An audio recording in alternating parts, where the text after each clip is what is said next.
the lore of Elden Ring's eternal cities. I think everyone had this moment in Elden Ring. You find a building hidden in the forest of Limgrave's Mistwood, and the door mysteriously opens of its own volition to reveal an elevator down that just keeps going and going, on and on, until you forget that you're even underground. The cavernous roof is now so far above that it might as well be a false night sky, and the world below has life, light, and a culture of its own. But what's interesting about the environment down here is that it's actually a fusion of cultures. There are the dynastic remains infested with claymen, and then there's the ancestral grounds brimming with wildlife. But built amidst it all, between the ruins, beyond the ancestral grounds, and even hanging from the ceilings, are the incredible eternal cities inhabited by the Nox. Yo, it's so beautiful. I was like awestruck when I went down there. Think of the Nox as just these enemies, the monks, swordstresses, and night maidens of the eternal cities. The word Nox means night in Latin. Some of you might remember this from the phrase Verio Nox in Dark Souls, which was commonly held to mean fear the night. And this theme has carried over to Elden Ring, where fear and respect for the night is conveyed by characters like Rani, who seek to usher in an age of stars.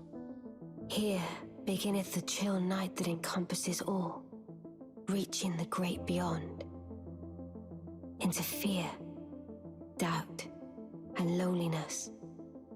And just like the Age of Dark in Dark Souls, the coming Age of Stars is presented as a bit of an inevitability in Elden Ring.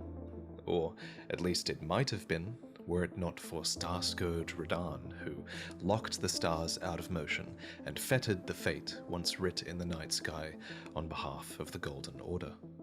Again, this is just like in Dark Souls, where the coming Age of Dark was stolen from mankind by a greater power. Yet, even now, the Age of Stars continues to be championed by a people called the Nox. Yo. Out of everywhere in the game, I think this is where I'd want to live. It is just so unbelievably beautiful.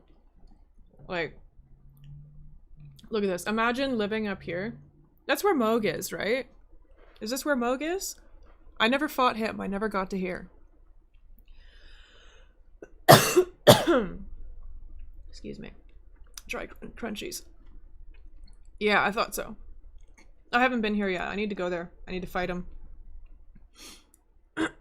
Limgrave is nice. But...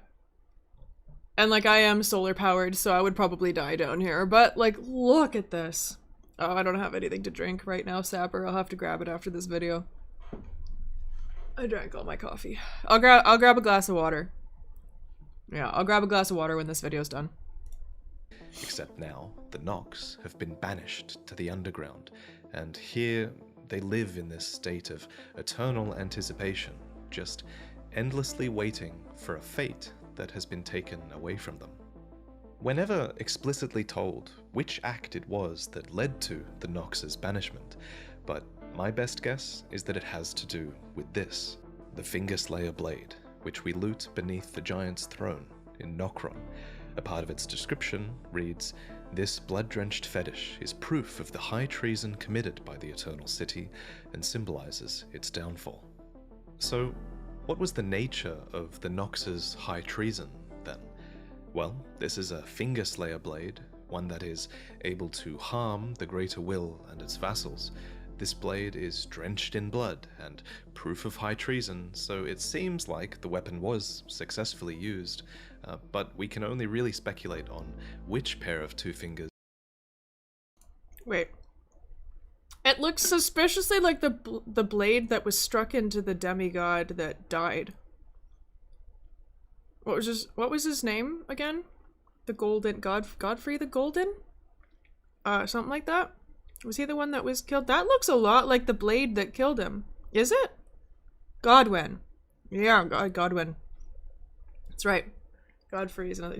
There's a lot of names that are very similar. Bob, yeah. It looks an awful lot like the blade in illustration that I've seen killing him. I'm just saying. The black knife blade. It looks like it though. It looks an awful lot like it from my limited memory. As this blade might have been used on. Of course, it might have just been high treason to create this blade in the first place. This weapon is said to be born of a corpse, so let's take a closer look at its icon. Doing so reveals a spine running up the blade and 2 arms that form the hilt. So clearly this weapon is born of a corpse, but it's not the only weapon in-game that's like this. Remember that moment at the end of the game where the Elden beast reaches into the ground and pulls a sword from Radagon's corpse?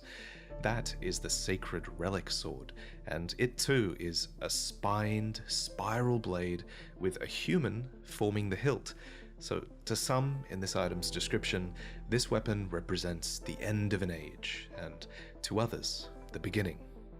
Now, I kind of doubt that the Finger Slayer blade is made from a corpse that's as powerful as Radagon, just because it seems so much smaller, broken, and limp, but regardless, it clearly was an attempt to bring about the end of one age and the beginning of another. Just so, the Finger Slayer blade can only be wielded by Rani, who needs the weapon to claim her fate and achieve her ending. But this can only happen when you defeat Radahn and unlock the fate in the night sky, because doing so sets free a star from the cosmos, which crashes into Limgrave, revealing the path to Nokron, the Eternal City, where the Finger Slayer blade lies hidden. There are multiple Eternal Cities that are spread widely across the lands between and located deep beneath the earth. First, we have the city of Nokron that lies beneath Limgrave.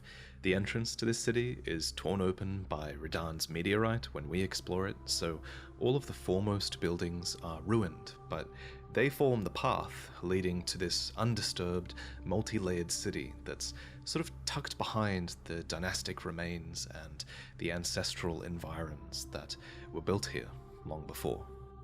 Then there's Nokron's twin, the city of Nokstella, which is located beneath Liurnia. I think most people would have got their first hint of this city when they wound up in the Ainsel River fighting the Dragonkin soldier of Nokstella, but the true city is further up from here, stretching out between long sections of ant-infested tunnels. Here, the Nox have actually learned how to ride these ants, though the ants will happily turn on them if given the chance. But there's a third city, a completely devastated, nameless city located beneath Leyndell, which is a place we'll have to talk about a little bit later in this video. These 3 cities just have incredible architecture. I love Nokron's massive inverted towers, and it's cool how Nokstella's shining city is built right into this low-hanging false night sky. Now, the game isn't really clear on whether these cities existed before the Nox's banishment underground, or if they were built afterwards. However, I'm inclined to think that they actually existed before their Are there any lore videos dedicated to those big fucking balls? Fucking hated them. They were one of the worst enemies to fight. Holy shit. I need to find a video on why the fuck those things exist. Something about mimic tears. Yeah, I guess we'll see. I have to find a video going in depth afterwards. However, I'm inclined to think that they actually existed before their banishment. Take the Finger Slayer blade's description, for instance. This weapon is the most likely reason for the Nox's banishment, and it lays the high treason at the feet of the Eternal City. It doesn't blame the Nox, who would have existed above ground at some point. It blames the Eternal City. But regardless, while they at least might have already had these well-developed cities down here, their banishment was still a brutal punishment, because the Nox would have been cut off from the true night sky, which was a core part of their culture. As some small comfort, I speculate that they created these false night skies, which are made of suspended white fragments. This they accept as they wait for the Age of Stars to begin. In order to learn more about these cities, though, I'd like to look at some data mined information. Of course, you have to take this with a grain of salt, but In version 1.0 of Elden Ring, the Eternal City buildings are frequently listed as Marika's ruins, and the Eternal City pavilions are Marika's pavilions. What's more, the Nox themselves are actually called Marika's descendants. This obviously has pretty huge implications, so let's try to break down Marika's ancestry and see if we can arrive at the Nox. So, Marika herself is of the Numen race, who, according to the character creation screen, are supposed descendants of denizens of another world. The only other supposed Numen in-game are the Black Knife Assassins, who, according to their silver armor, were all women and rumored to be Numen, who had close ties with Marika herself. And we have proof that these Numen Black Knives were tied to the Eternal Cities. They say the So basically, they're just aliens that have overtaken this world to try and make it their own. Whether it be another planet or another dimension. That's pretty neat. That gives it a very sci-fi-ish feel to me, too. Indiana Jones rocks. Damn, I actually used ranged oh man, what a pussy. Using ranged attacks? What a fucking pussy there. Oh, how could you?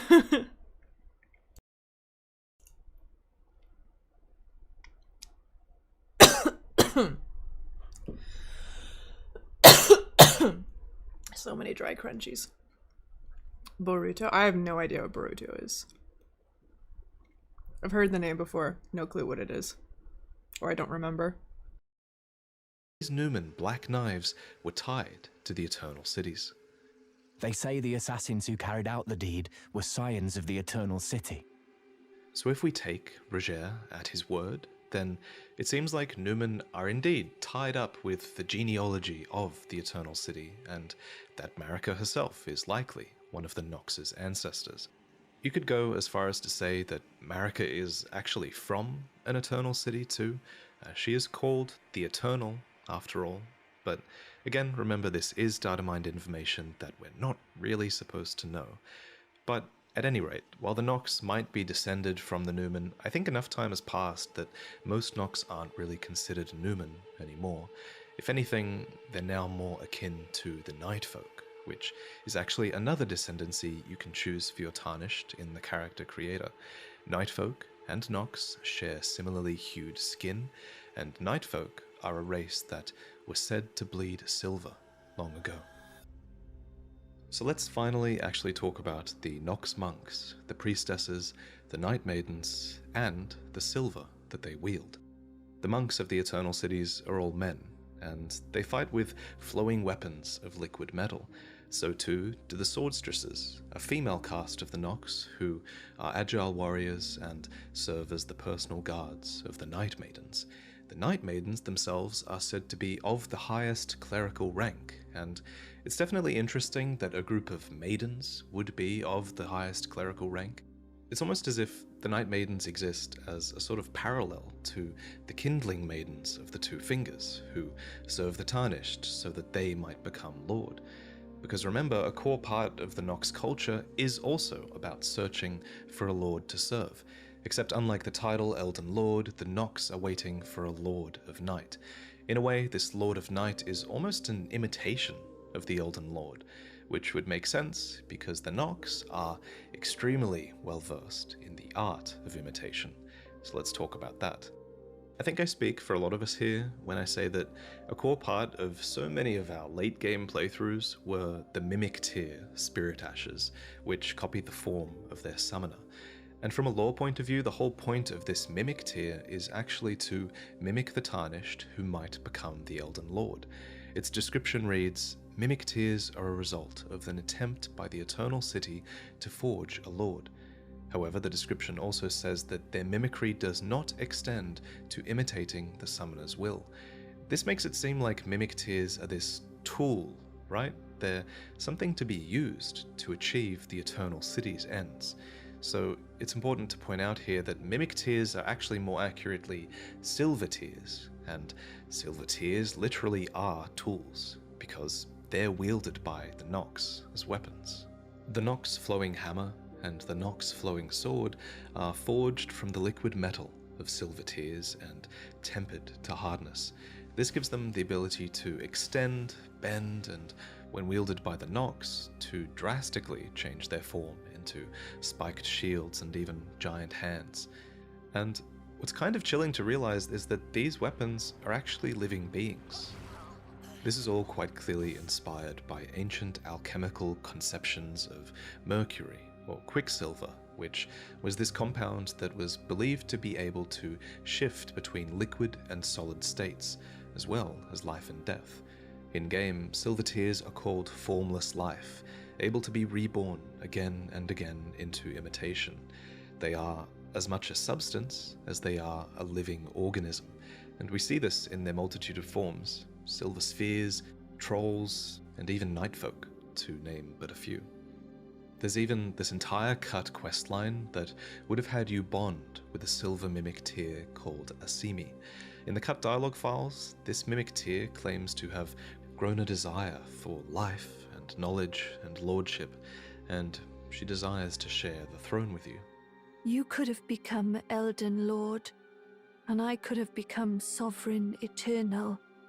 I think, and I know a lot of you guys did as well when I mentioned this last time, I think this would have gone a really long way towards making players relate to the story of the Nox, and it would have made them question the Order of the Erd Tree even more. And after learning about this questline, I can definitely see why mimic tears and artificial life might have been this enormous threat to the Erd Tree's authority. The Nox were, after all, messing with these crucial things that the Erd Tree had come to govern. They were messing with the powers of life, death, and rebirth. Of course, we know that death was sacrosanct to the Erd Tree during its age. As I discussed in my video on death, many ancient methods of death came to be abandoned or shunned in favor of returning to the Erd Tree's roots instead, through the process of Erd Tree burial. All the old ways of death were abandoned. And as for rebirth, well, the Erd Tree is never really explicitly said to be able to rebirth beings. I think a lot of people just assume that it's implied, but there is a bit of evidence. Many depictions of the Erd Tree actually show human forms growing along its branches, just as they show human forms being absorbed in death by... You know what this reminds me of? Shin Godzilla's tail. So are we truly not gonna get a sequel to Shin Godzilla? Another movie was gonna be made in the same universe, right? I want to see more become... I want to rewatch Shin Godzilla. It was a really good movie. Yeah. Yeah, Shell Syndrome coming in strong, tubes. Yeah, no, this reminds me of Shin Godzilla quite a bit. By its roots. And you can't forget that an entire great rune of the Elden Ring explicitly governs rebirth. This is Renala's Amber Egg, and inside it is the great rune of the Unborn. Yeah. In the end, Lady Renala was left alone, cradling the Amber Egg Lord Radagon bequeathed her. Now she devotes herself to it through forbidden rite, the grim art of reincarnation. I think Miriel calls Renala's reincarnation a grim act here, because reincarnation already has a bit of a history with the Nox in the Lands Between. And Renala isn't the Erd Tree, so I can see how what she's doing might be a bit sacrilegious. She's even capable of using larval tears from the Eternal City, so Miriel, speaking as any follower of the Erd Tree would, understandably decries Renala's rebirths as forbidden rites. And when I searched for this phrase, forbidden rites, in my dialogue spreadsheet, I stumbled upon cut dialogue from Thops, who confirms that forbidden rites like this did indeed originate in the Eternal City. I don't think it's a coincidence that forbidden rites is the same phrase used for Renala and by Thops as well. Yeah. Oh, one more thing. Oh wait, this Beware guy. the Albinorics, accursed souls born of a forbidden right of the Eternal City. So, does that mean that, like, whenever I used the rebirth there, that I'm now, like, heresy? Because I've done it a couple times. Am I a heretic? I mean, I was already a heretic. I literally set the tree on fire.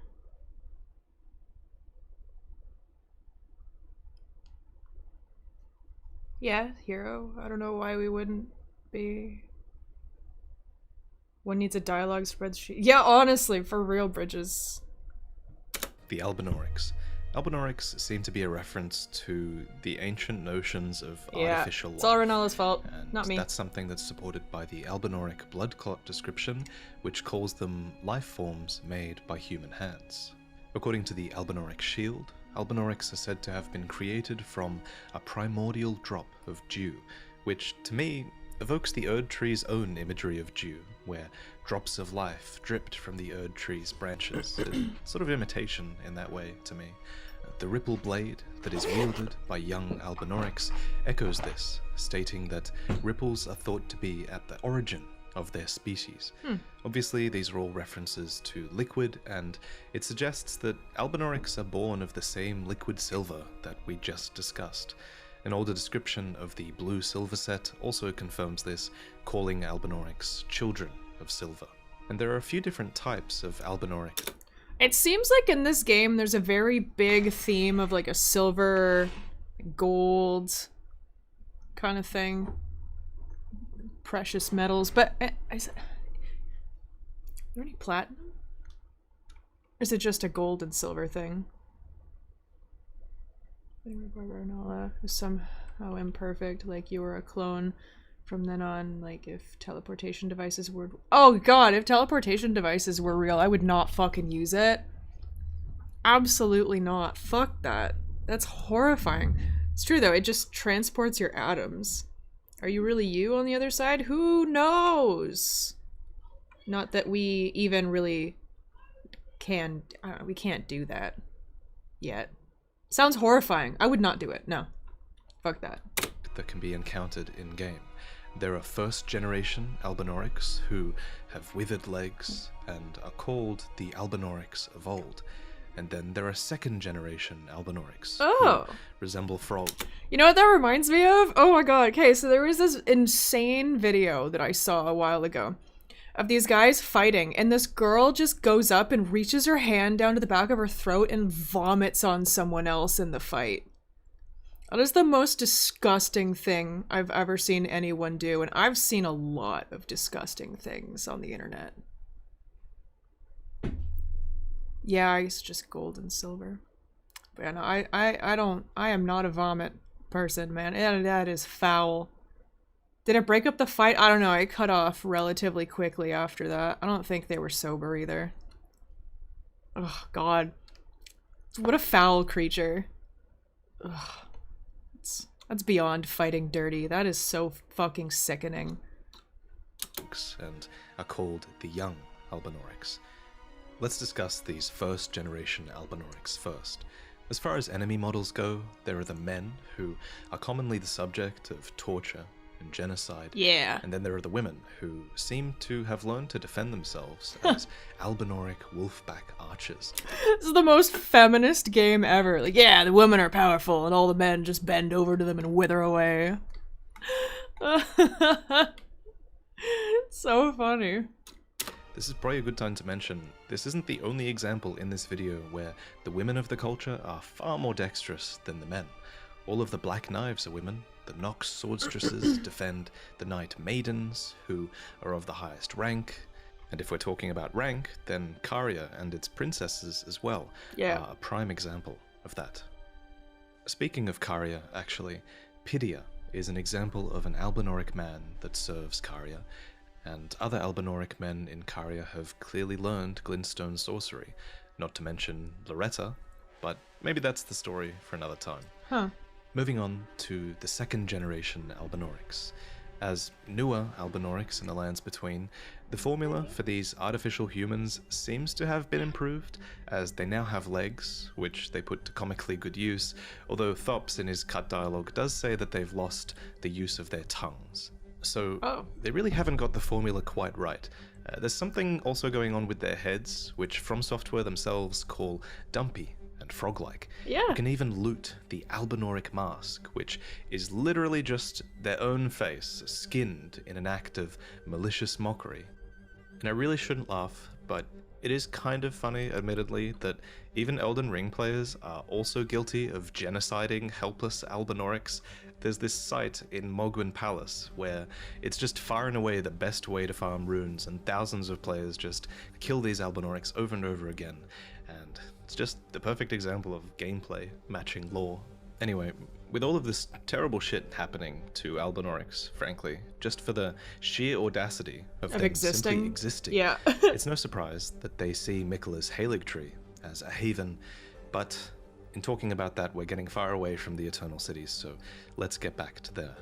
So, it appears the Eternal Cities weren't content with just birthing Silver Tears and Albinorics, because the Dragonkin, too, were born in the Eternal City.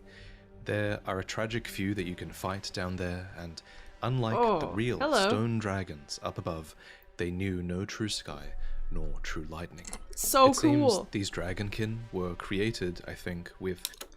What does this guy remind me of? He reminds me of something. God, what is it? What is it? This guy reminds me of something. Oh my god. What is it? I mean, there's a couple things he reminds me of, but... Like, he reminds me of the kaiju from Pacific Rim. But, like, there's something else very specific in my head, and I can't recall what it is. This is gonna bother me. Do any of you guys know what I might be talking about that have spent enough time? I've never, you know,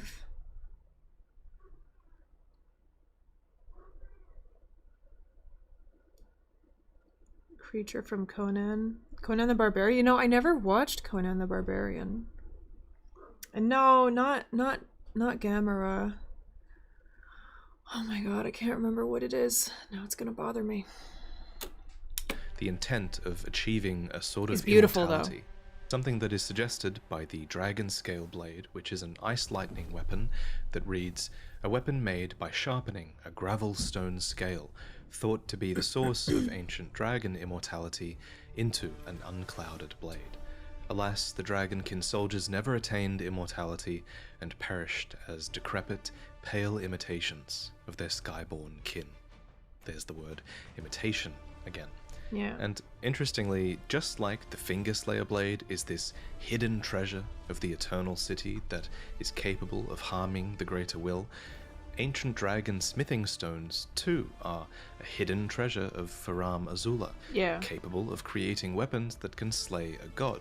So, like so many other things in this video, the Dragonkin almost seem like they are imitations that were born with a malign purpose. But yo, the lighting though. This game is so beautiful. Conan the Destroyer, Dagoth creature. Oh no. No, I don't know that. Dagoth, like Morrowind? If so, I never played Morrowind. It's on my list of games to play though. just like Renala's children and the first-gen Albinorics, these imperfect births only led to withered legs and a pitiful existence. Oh. And now we finally arrive at the third city. Can I just say how adorable it is that the horses also don't have heads? The nameless Eternal City, which is located deep beneath the Erd Tree at the Deeproot depths, and it's lost its sky, its name, and even all traces of the Nox. Oh. And I believe we know exactly what is to blame for all Astel. of this. Maybe not. Astel, Yeah. Bastard of the Void, is responsible.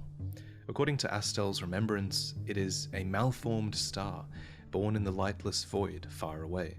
And with all the force of a falling meteor, it seems, Astel destroyed an Eternal City and took away their sky. Yep. Logically, this nameless Eternal City is that Eternal City he destroyed, since it's absolutely devastated and it is missing its false night sky. Yeah. And when the description says Astel took away their sky, I believe that's really literal. I think Astel really did take it away, far away. Because we don't fight Astel anywhere near the nameless Eternal City, we fight it way further south. Almost as if Astel ruined the nameless city, then flowed all the way down the Ainsel River to the south, past Noxtella and into an enormous cavern where it set up a suspiciously familiar night sky. The Eternal Darkness spell tells us that it's this manifestation of the despair around the ruin of the Eternal City, and the spell in question is essentially this black hole with a powerful gravitational force drawing everything into it. The Astel don't seem like these super sentient beings to me, so what if they were mere animals, just drawn towards a sort of black hole, or maybe towards another powerful gravitational force, like a moon? Which brings us back to the city of Noxtella.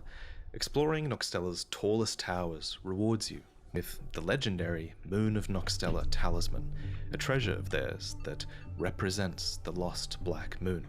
This moon apparently was once the guide of countless stars, and might have served as a sort of artificial moon below ground.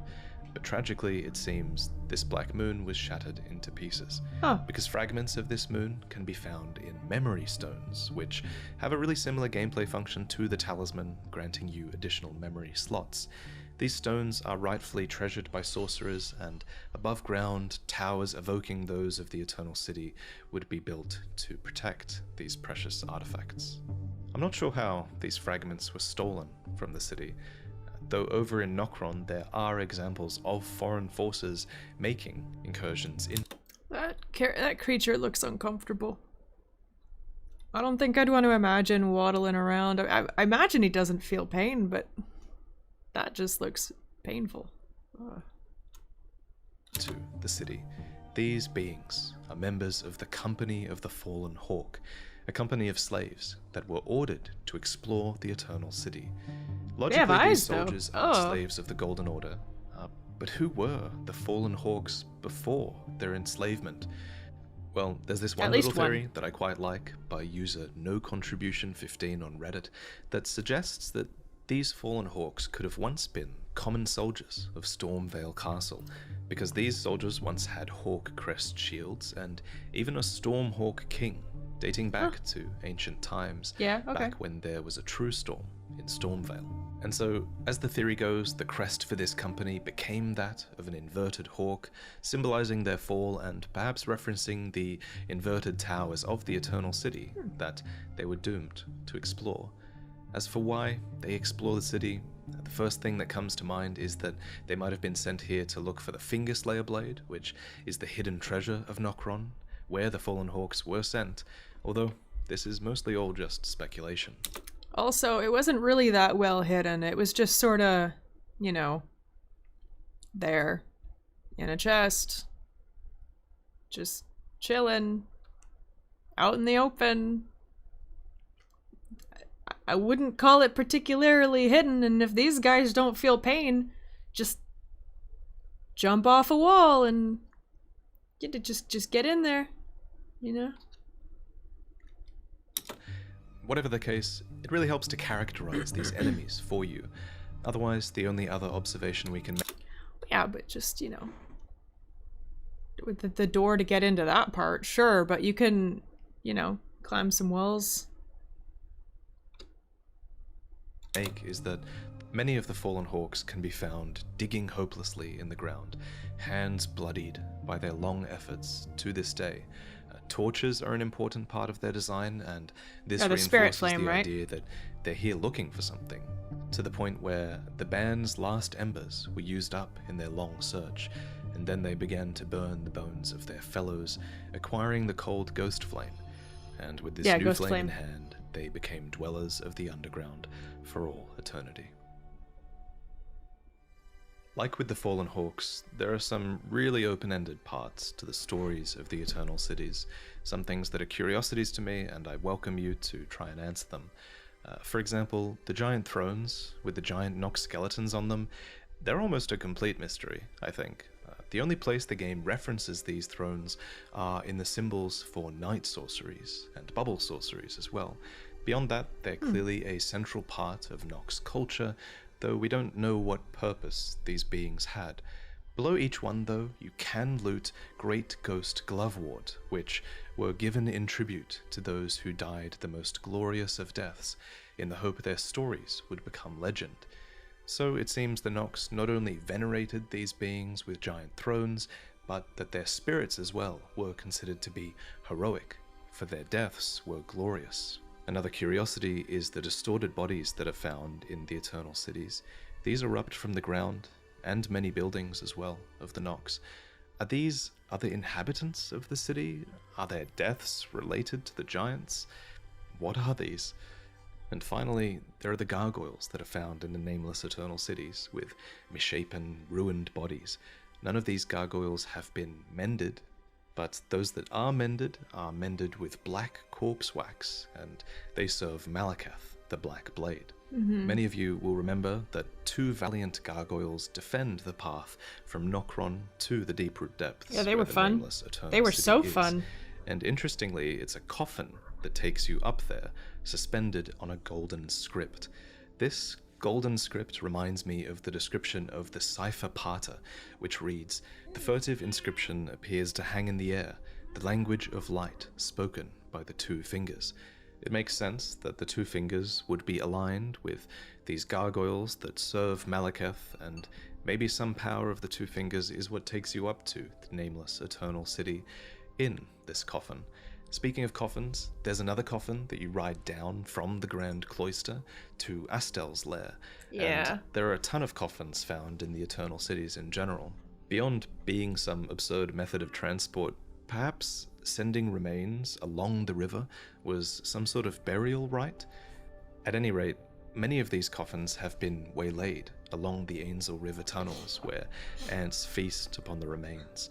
And there's something fascinating going on with the ants as well. It's kinda yucky. A lot of these have these enormous abdomens. Like These honeydews. ants in particular are based off honeypot ants, Yeah, which or yeah, honeypot. essentially That's function what I in meant to say. nature as these living sources of food storage for the colony. And the Elden Ring variant drop one of the most valuable runes in the Lands Between. They drop a Newman's rune, which makes a lot of sense because these ants are feasting upon corpses, and we did speculate earlier that Newman are indelibly tied to the Eternal Cities. No, because I never I could played Dark speculate Souls further, 2. But again, I'd welcome your thoughts on these curiosities. I've only played 3 and then Exploring Elden the Lands Ring. Between in the modern era, it's clear that the Eternal Cities have had this significant cultural impact upon many things that we find above ground. You can take the walking mausoleums, for They're so example. cool. These have I love really them. explicit Eternal City architecture, which is something that you can't help but notice when you see one of them wandering down in the nameless Eternal City. These mausoleums, it seems, were appropriated from the Eternal Cities to house the remains of soulless demigods of the Golden Order, something that suddenly became very necessary to do after Godwyn's death. And this tracks because the Eternal Cities do have a bit of a history with spirits.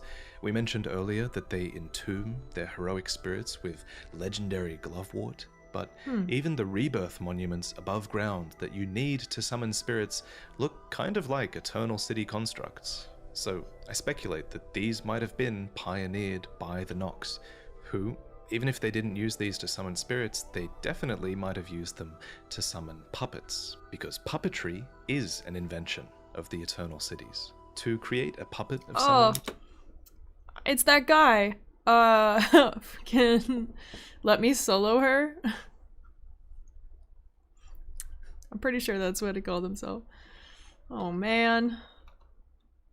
You need them to drink a potion made of starlight shards, which are a prized item that was once used in the Eternal City as an ingredient in intoxicating draughts. Starlight shards are used for this because the stars command people's fates, and even the fates of the demigods, and so they can be used in potions given to create puppets with commanded fates. We know of 2 such puppets from the Eternal City, the Night Maiden and Swordstress puppets, Cool. who became puppets of their own volition, So keen were they, it seems, to serve the Eternal Cities.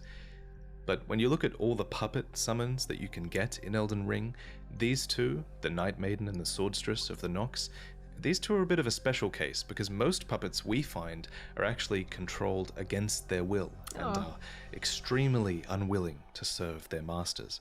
An excellent example of this are the puppets that are controlled by Seluvis, or should I say Pidia, who turn on him immediately when they're given the chance. These puppets are Knights of the Cuckoo, a faction that are explicitly aligned against Caria, and yet these knights are forced to fight on Caria's behalf here in Caria all the same. Carians also seem to have appropriated a lot of the tools of the Eternal Cities, like puppetry and inverted towers as well, which is only natural considering how much they actually have in common with the Eternal Cities. Carians are descended from astrologers, who also venerated the night sky.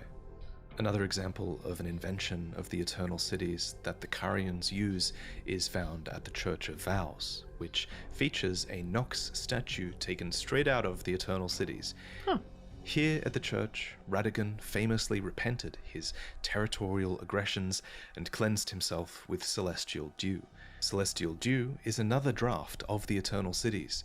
It's called a Night Tier, which reverses all antagonizations and moves fate backwards, in a sense, to a time or a feeling before those antagonizations took place. And eventually, faraway descendants of the Eternal would finally be found above ground as well. This is in Celia, within Caelid. Gowry calls Celians descendants of the Eternal, and in addition to having one of those signature thrones at the center of the city, there's also a couple of Nox bosses here. And finally, Celians were famed for their Knight class of sorceries, which their assassins made good use of. The Celians were also really proficient at turning invisible, which is an art that the Black Knives used, since they are, after all, also scions of the Eternal Cities. And it's just amazing how it all overlaps in the end. And in the end, another group would seek inroads to Nokron. This is when we play the game. These were Iji, Blythe, and Rani. Rani is a character that inherits a lot of the Nox's legacy. She becomes the final chapter in a story that they started to tell so long ago. Prepare to cry, because I can't wait to cover her story properly, as it deserves. But before I go, I want to share a quick word about Audible. Speaking of people banished to the underground, I actually have the perfect audiobook to recommend to you guys today, and that's Metro 2033. Oh, I have 2 of the Metro games. For 30 days. Just visit audible.com/VartiVidya or text VartiVidya to 500 to get your free trial started today. This is the story that inspired the video game of the same name, and it reveals this world where mankind are resigned to the train tunnels underground after some sort of nuclear disaster turned the surface into this radioactive wasteland. Bandits, monsters, and other horrors live below now in the tunnels, and listening to this audiobook will really transport you there. Check out this sample. Look at them all! It made Artyom shudder to imagine the tunnel beyond the 700th meter. It was horrifying just to think about it. No one had the guts to go beyond the 700th meter to the north. Patrols had made it to the 500th, and having illuminated the boundary post with the spotlight on the trolley and convinced themselves that no scum had crossed it, they hastily returned. Even the scouts, big guys, former Marines, would stop at the 680th meter. They'd turn their burning cigarettes into their cupped palms and stand stock still, clinging to their night vision instruments. The game looks really cool. I want to play it too. Head back, without taking their eyes I haven't off played the them. tunnel, I just and have never them. turning their backs to it. The narrator for this title is really good, and they really nail the Russian accents and just the voice acting as well for your immersion. New members can listen to Audible free for 30 days. So, to listen to this, head to www.audible.com/VartiVidya or text VartiVidya to 500. Thank you to Audible for sponsoring this video, and thank you for watching. Yeah, no, I do want to play those games eventually. There's so many games I have to play. And there's so many new games coming out this year. And DLC for Elden Ring, there's so much. it does kind of suck wanting to play everything. 'Cause there's too much out there, man. Oh my goodness. Oh, the list never gets shorter, that's for sure. Man.